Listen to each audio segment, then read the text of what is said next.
Forrest Galante, wildlife expert and conservationist. And I'm here to take you on a journey to a place you've probably never heard of, because until now, it has been kept a secret. It is unmatched by any other place on Earth. For those lucky enough to make it, it is a refuge, a sanctuary, a place to live their lives in safety and peace. In a world that has forgotten the importance of nature, a new Eden has been born. A place for animals to thrive. Because this isn't a zoo. This is an ark. This is Vantara.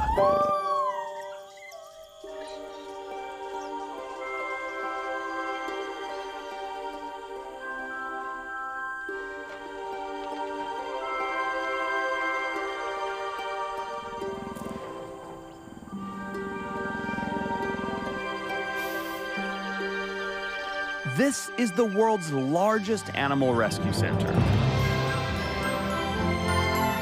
3,500 acres and still growing.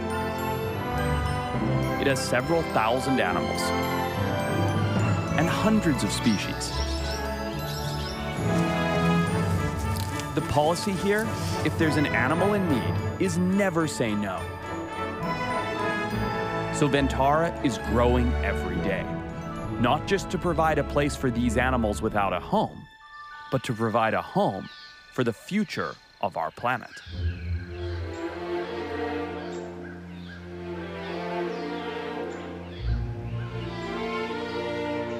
Vantara hosts a wide variety of rescues, from those with flippers to those with fur, and those with neither. And this diverse population requires diverse habitats. But Vantara's youngest arrivals also require multiple habitats that evolve as they grow up. A perfect example of this need, Prince, the sun bear. Oh, look at him. Hey, sweetie, come. Hey, buddy. What's that? That's a camera.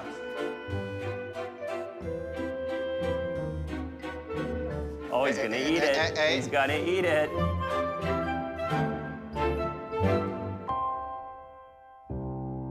Come on, buddy. Don't fall, don't fall, don't fall, don't fall, don't fall. There you go, pal.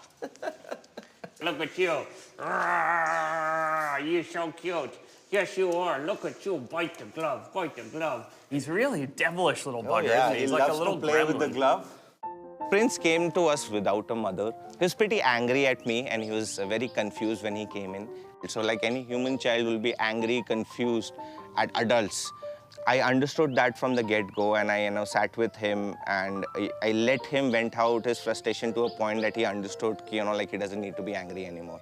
And now he knows that if he's with me, nothing can happen to him. So they're kind of genetically tuned to start doing this when they come in. So if they have company, like if they have other siblings, they're going to be playing like this. Yep. Or if they don't have siblings, they kind of play the same way with their mothers. Okay. And that's what prepares them to face, like dangers or threats, like in the wild. It's okay, it's okay, it's okay. Come here, baby, come. Easy, easy, easy, easy, easy. Oh, shh, shh, shh. Come, baby. Come, baby. Hey, shitty. For cubs who are not raised by mothers, we have to teach them how to climb and be, even bears are scared of height. So as they learn from their elders, I have to kind of teach him how to climb and how to get down, get those fears out. There he comes. Hey, buddy. What's this? What's this? Rah, rah. He went for the camera again. Strong, huh? Yeah, very. Look, Come here, baby. So right there, you can see the sun bear marking right there. That is exactly why they call sun bears, is when they get up in that aggressive pose. Yeah. You see like an orangish, like white patch here. and that represents the rising sun. Ayushman has been side by side with Prince ever since the day the sun bear arrived at Vantara. But today is a big day for Prince. He's finally leaving quarantine and experiencing the great outdoors. Come on, let's get you going. Come on. Prince has finished his quarantine, so I'm going to let him explore. I'm going to let him set the pace and use his, hands, use his legs to, climb, develop those muscles. Like there are some things that he's going to pick up like this, and there are some things that he might take some time in. I'm just going to give him that, push he needs. Come on, hi. Prince, come here, baby. Ramu. It's okay, guys. Come a second. Come, baby. Easy, boy. Hey, you. What's out here? Hey, monster. Monster bear. Monster bear. Come on. Come on. What's out here? There we go. There we go. Look at that little gremlin face.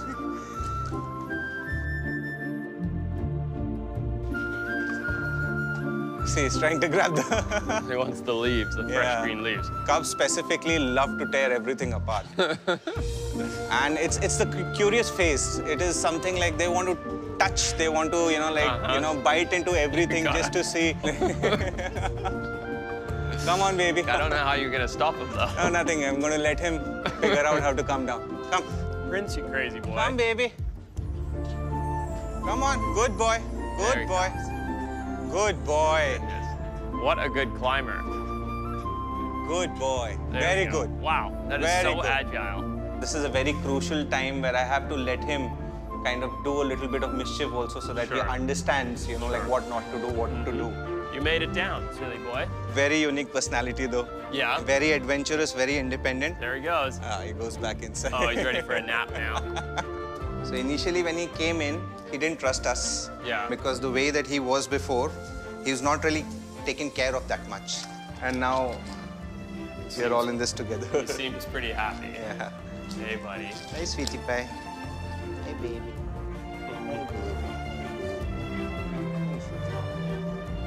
Oh, here comes the milk. Milk time.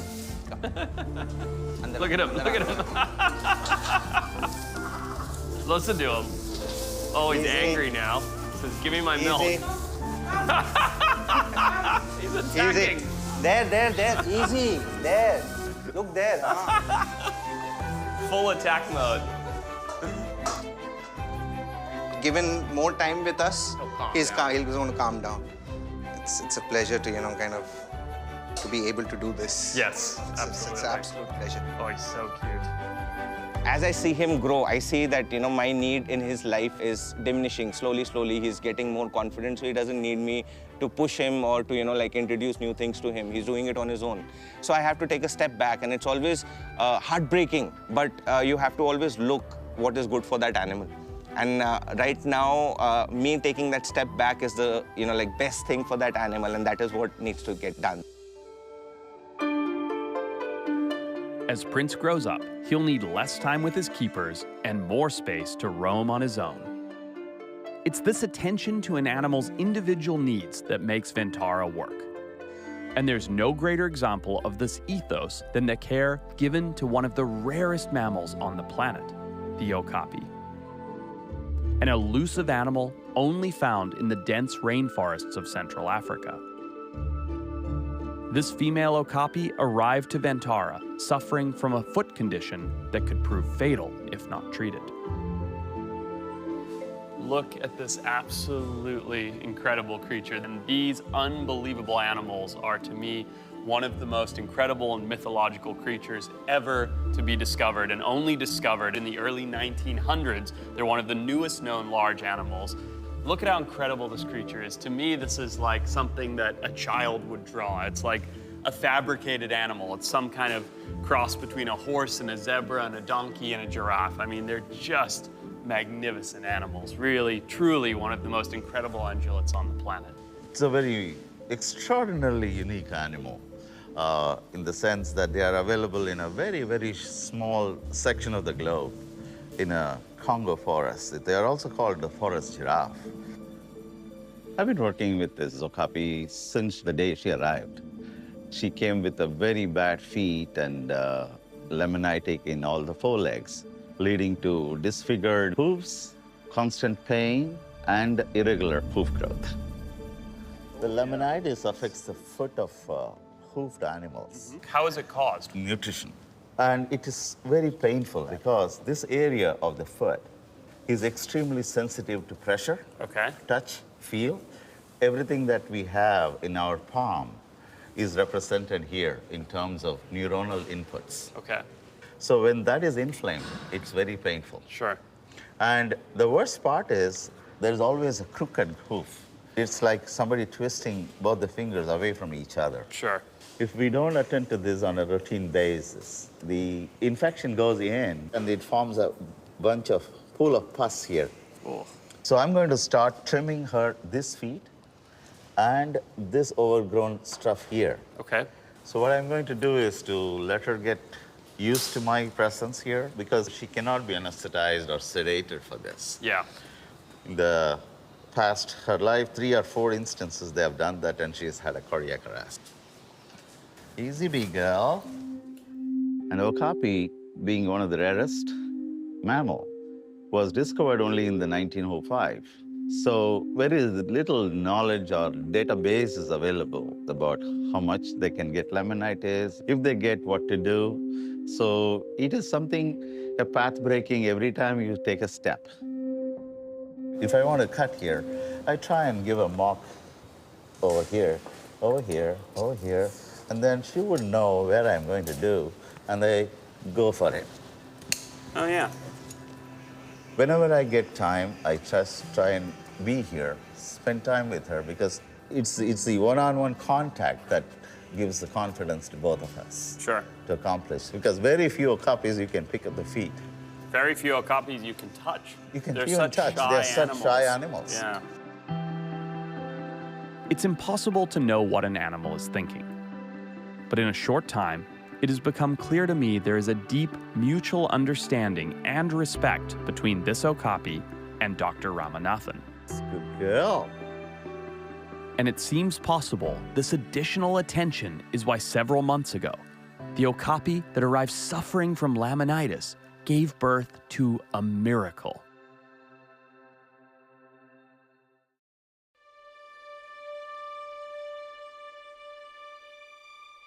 They're the only pair of twin okapis that have ever been birthed in captivity that have been reared by the mother to subadulthood. That's never been successful before in any facility in the world. But here at Vantara, they managed to succeed with the mama they rescued, whose feet we're working on. Look how beautiful they are.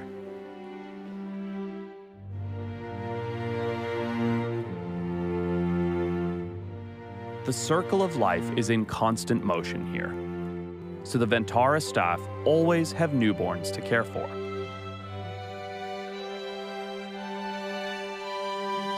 But one species has proven harder to breed in captivity than any other. Cheetah are famous for being the fastest land animal in the entire world. But did you know that until recently, they were widespread across India? The last one was shot in 1948.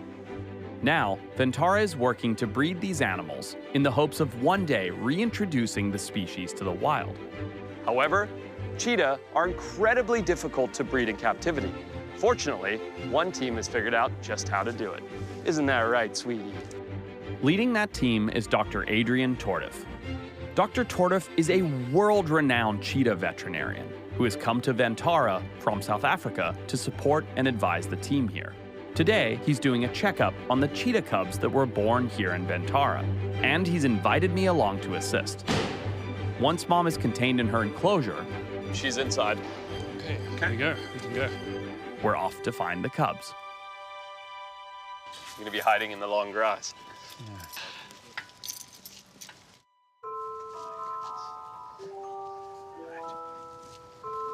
I think they're here.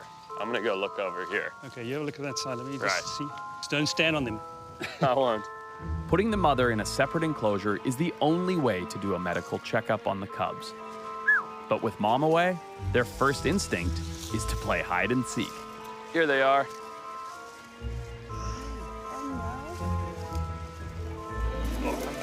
Oh my God, look at that. Cool.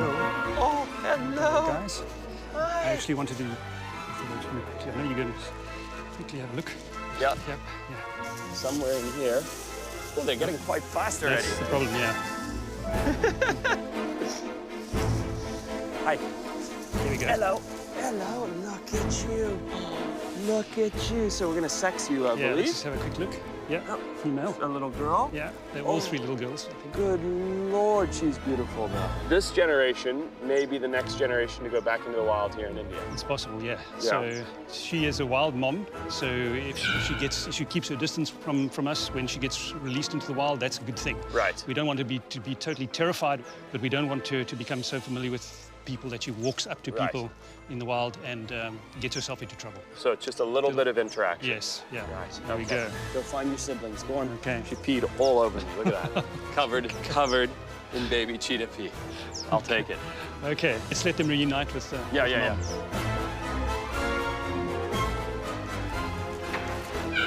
Hi, Mama. She's calling to her babies. That's Yeah, what that yeah. sound is. She's going to take her food with her.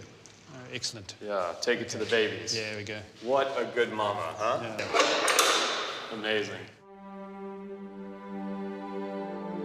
Professor Adrian and his team just might have solved the challenge of breeding cheetahs in captivity. But the work doesn't end when the new generation is born. New animals require new homes. And building these massive habitats requires substantial resources, construction materials, and millions of gallons of water. But the most finite resource of all is time. It's a resource some of these animal species, like the Spix macaw, have almost run out of. If I seem distracted, it's because I am. Because I'm around Spix macaws, which are one of the most rare, most incredible species of bird on planet Earth. Perfectly understandable. Ow! And you see, in only 15 years, you know, you can actually save a species to the point that you release them just recently in the wild, yeah? The Spix macaw was first documented in the early 1500s in Brazil. Now, Spix already had it hard enough. It's a very harsh environment, but then all of a sudden farmers come. They bring goats. The goats eat all the seedlings, which doesn't allow for as many trees to grow. Now, food is more scarce, nesting sites are more rare. All of a sudden, there's nowhere left for the birds to reproduce. Thus, their population crashes. In addition to all of these environmental factors and human encroachment factors at play that were driving the birds towards extinction, they're stunningly beautiful. So guess what? People collected them, and that was the nail in the coffin for the Spix macaw in the wild. All hope is lost. The species has now gone extinct. Well, turns out because of how beautiful they are and because of how rare they are, there were still 3 captive populations. So the species declined to 19 individuals. Yeah. At that time, only 1 female was capable of reproducing offspring. Yeah. But then all of a sudden, a whole bunch of organizations come together and they push to make sure that this species continues to exist. And now the species is thriving and flourishing and even being reintroduced back into the wild. Oh, is that good, buddy? What is it that Vantara is doing to support the ongoing survival of these species at this point? So the most important part of the project at the moment is the successful reintroduction of these birds and making sure that all the little pieces of the ecosystem have been restored and there is no pet trafficking. This is not their forever home. No. I mean, they are here just temporarily until there is the possibility to reintroduce them in the wild. So the reintroduction is something that you cannot simply go there and release birds. Right. You need to make sure that the environment has the capacity to absorb the quantity of animals that you plan to release. And the good thing about this is that when you save a Spix macaw, you save the entire ecosystem and obviously all the species that ecosystem provides a shelter for. Because they are actually spreading the seeds around different parts and they actually are the biggest contributors of the renovation of that forest. In my lifetime, and this is a magical thing to say, hi. In my lifetime, these animals, which were extinct in the wild when I was a kid, will flourish again in the wild. Yes. And it's thanks to people that have the resources, caring and putting in the effort. Yes. That's a beautiful thing. It is, yes. Dr. Soares manages a wide variety of animals at Vantara. So it's no surprise when he is called to help out with an emergency. And in what's appearing to be a mistake, I've offered to lend him a hand. Jesus! Why am I doing this? Why am I doing this? Because you are the bravest among us. Dr. Soares has me entering the enclosure of a northern cassowary, also known as the most dangerous bird on the planet. Let's go, here we go. Come on, Mitch, you better stay close. This cassowary shares an enrichment enclosure with several jungle fowl, small, chicken-like birds that live on the forest floor. Unfortunately, a female jungle fowl decided to lay her eggs here where they could be easily smashed by the cassowary's massive claws. So we're gonna try and get them out. Oh boy, this shield's heavy too. Yes. As long as we start showing some aggression. Bop! Back up, come on, back up. Back. Come on, Mitch, stay with me now. Back. Come on, back up, back. Back you go. You in, Mitch? Stay nice and tight behind me, okay? We're gonna keep moving towards the eggs. Bop, back up. Look at those claws. At any moment, he can kick Mitch. If he jumps, you get behind me, okay? And I'll lift the shield. Bop, back up. There we go. Back up, bird. You don't want this. Come on, let's go.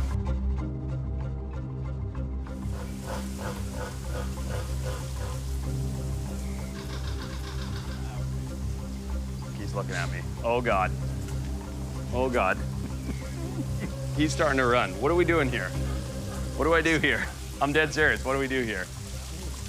He's coming to attack. Mitch, you okay there? This is the most dangerous thing I've ever done.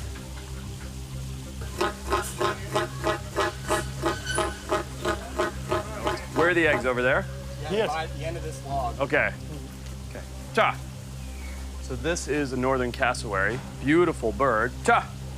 But it's also literally the most dangerous bird in the entire world, responsible for killing more people than any other bird on the planet. As you can see, it is literally a living velociraptor. Don't be fooled, those claws will kill you in a heartbeat. They will gut you like a fish. And in addition to those crazy claws, he's got a helmet that he can headbutt you with and knock you straight out. So we have to get through him.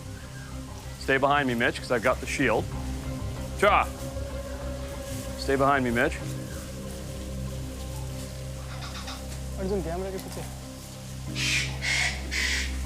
I'm moving in. Now, this is a rescue northern cassowary, and the reason he's here is because he killed his last keeper. So doing this is literally crazy. Oh, I see the eggs. Okay.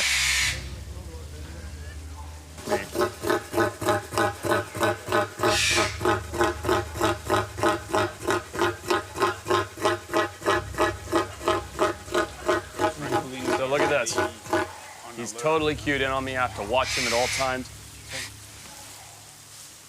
So I'll put one in this hand and one there. Look at that beautiful egg. So now that we've got those, let's start to back out.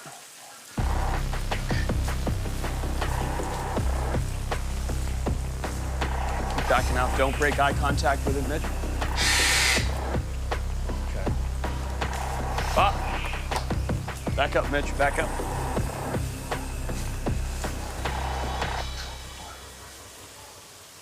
Keep going.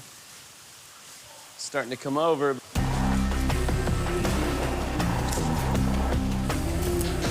Okay, so let's go out. Oh, here he comes. Let's go. Back up. There we go. Whew. That was surprisingly terrifying being in there, but look at that. 2 big, beautiful jungle fowl eggs. So now these can go into an incubation, they can get ready to be hatched, and luckily nothing happened because that dinosaur, that cassowary, was glued to us the whole time. But there you go. We got our beautiful prizes and nobody got hurt, but of everything I've done at Vantara, that was That was definitely the scariest.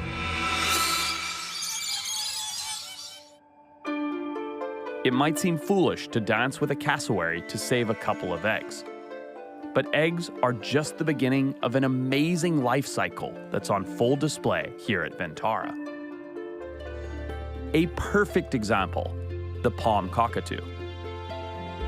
Look at this. This is something that no one in the world gets to see. So this is every single life stage of the critically endangered palm cockatoo.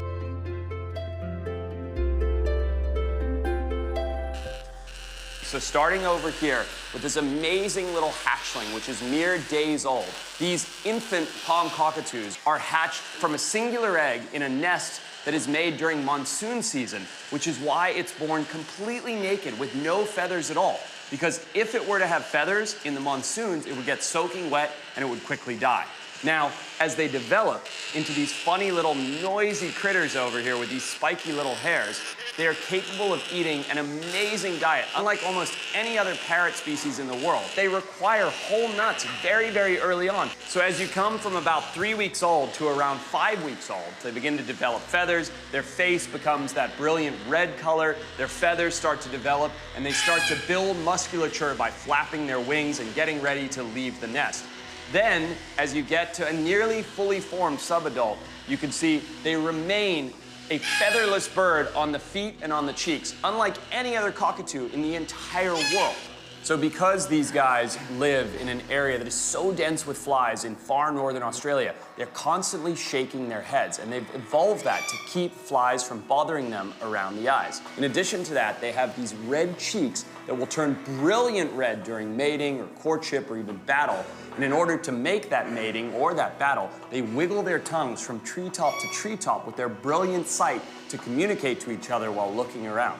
From this stage, they move on and they become adult birds that go out into the aviaries where Vantara can study how their relationship with other animals from their environment works and why they're in such severe decline. But this is an absolutely incredible thing to see, where you have every single life stage of a bird on the verge of extinction. And without this diversity, without this strive to combat genetic bottlenecking, this species could very easily be driven towards extinction.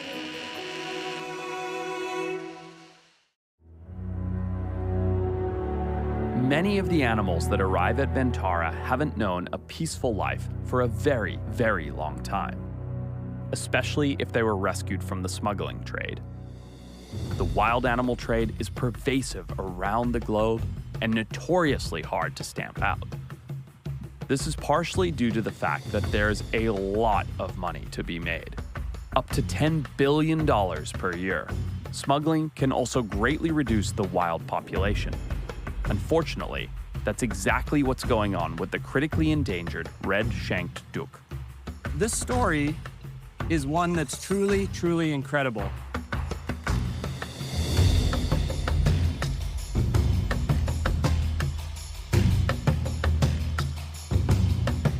They were captured from the wild, somewhere in the Mekong River basin that they're from, illegally transported to the Middle East, and then found by smugglers in the Middle East trying to sell them for a very low price because nobody even knew what species of monkey they were. They were confiscated and brought here to Vantara, and now they live this amazing life right here in this enclosure where they pick all the leaves away, right, Vinod? Yes, yes.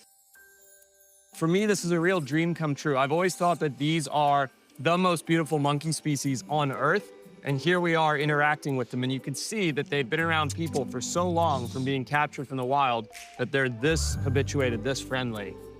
But boy, look at that face. Look at the coloring. I mean, truly a spectacular species of primate.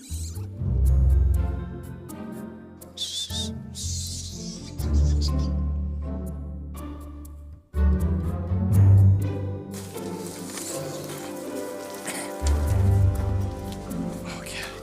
Oh, watch out, Vinod. Yes, sir. There we go. That's perfect, Vinod. That's great. Take a look at this enclosure here. Look at all these fully barren sticks. Hello, you beautiful little creature. And that's because they are big-time leaf eaters. So they have picked every single leaf off of these treetops. So Vinod over here, Yes. and myself, we brought them fresh trees, and this is something they're doing daily here. So these are fresh mulberry trees, and you can see how quickly this beautiful little queen of the primates, as they call the red-shanked duck, has got into eating the mulberry leaves. Now, how many trees per day are you bringing in? 10 pairs. 10 pairs? Yes, sir. 10 mulberry trees grown in these Hessian sacks and brought in daily, hey, you naughty little monkey, for these naughty little buggers to come and eat the foliage. It's amazing.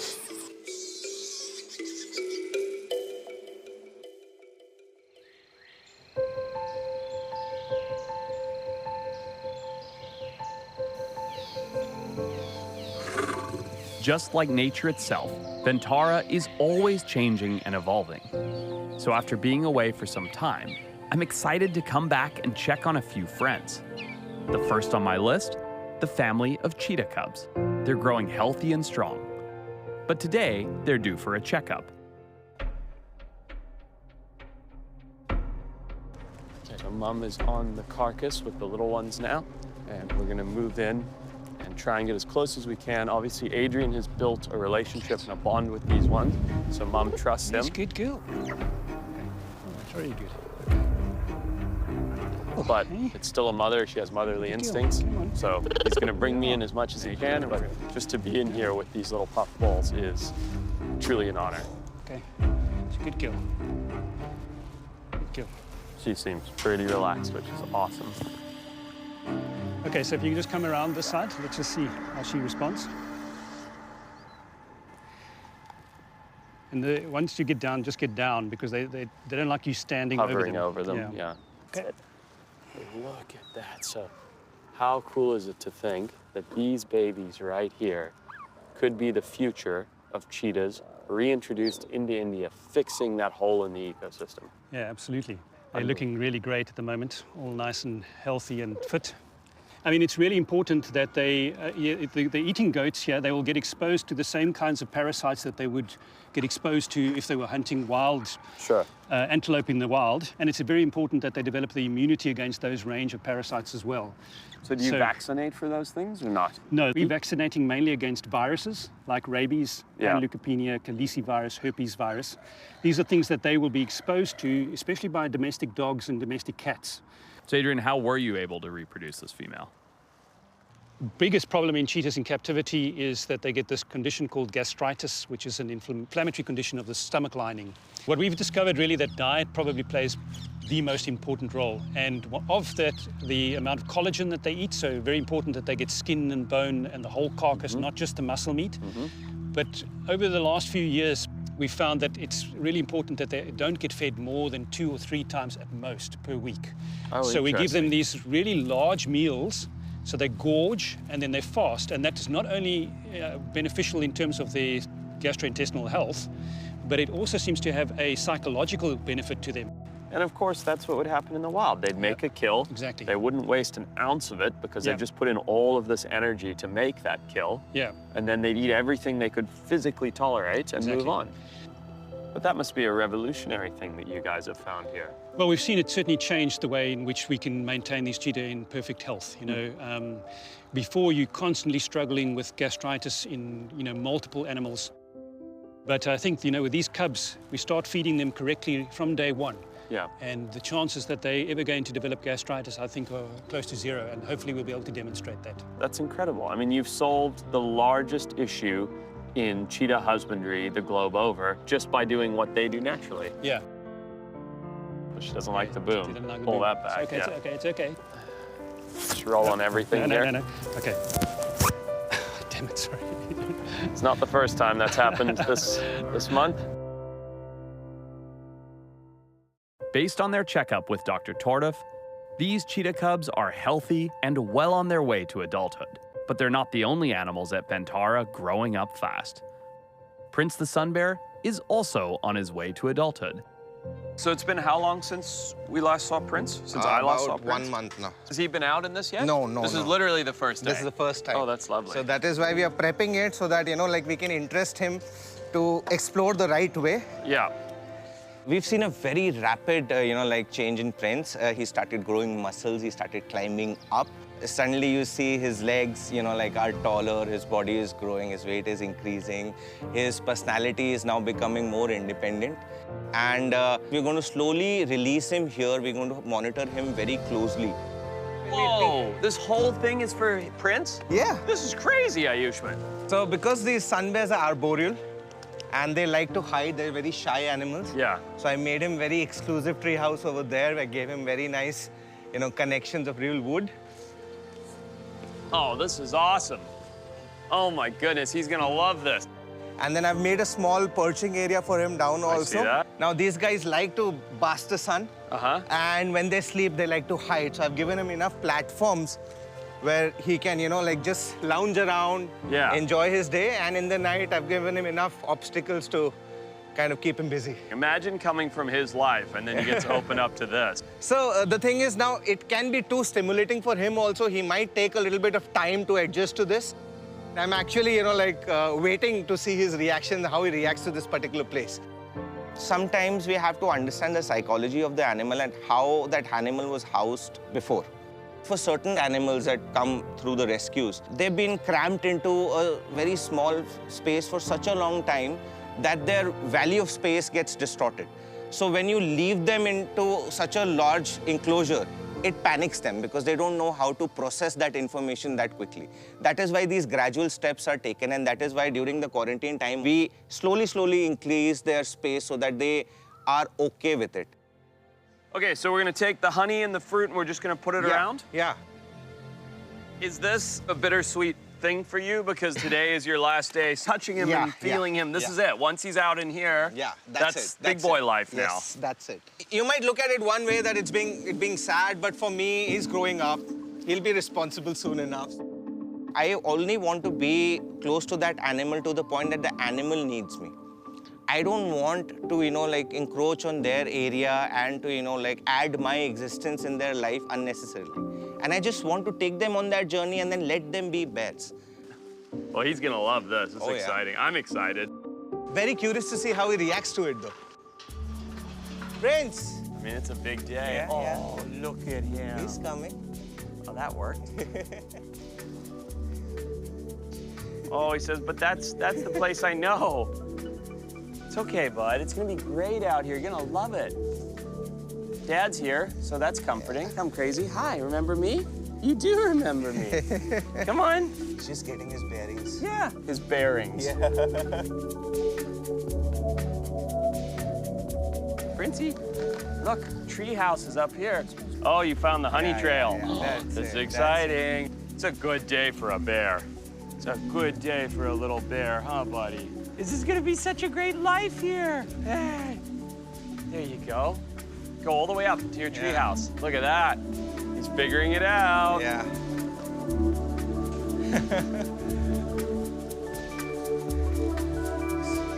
Let him climb up. Come, sweetie pie. Come. Come on, Princey. Look up here, bud. Look, there's a whole honey trail up here, pal. Look, Prince. Oh, Dad, it's scary up here. I've never climbed a tree before. Uh-oh, look, he's like, what am I gonna do? Let him figure out. Let him figure it out. Oh, man. A bear who doesn't know how to be a bear yet. Yeah, that's what we are here for, right? Yeah. Friends? No. Look at him. He's like, get me out of here. No. Oh, man, that's really funny. You have to come here. Come. Friends, come. He's got this, like, terror in his eyes when he's like, I don't know what's happening. That's how you get off. Yeah, there you go. That's how you get off.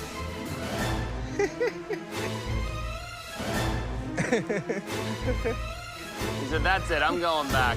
All right, well, there he goes. He headed back into his cell. But that's one of the cool things. He's allowed to go back into his nighttime room, and that's his comfort place.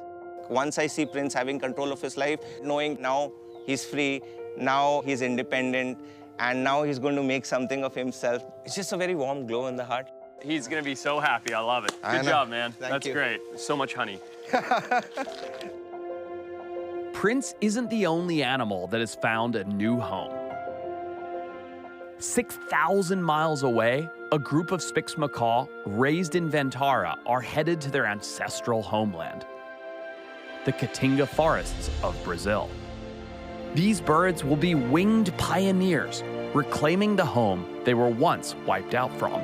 Their mental state affects their physical health, like in humans. What we eat is what we think, and what we think is what we do, and what we do is what we are. If you are in a comfortable environment, if you do not have extra stress factors, you will feel very comfortable and you'll enjoy that life a little bit. So it's the same concept here with the animals. We want to provide things that they are built to do. Even if they do not choose to do it, they should have that option to do it. It's not just about keeping animals, it's about how you keep animals.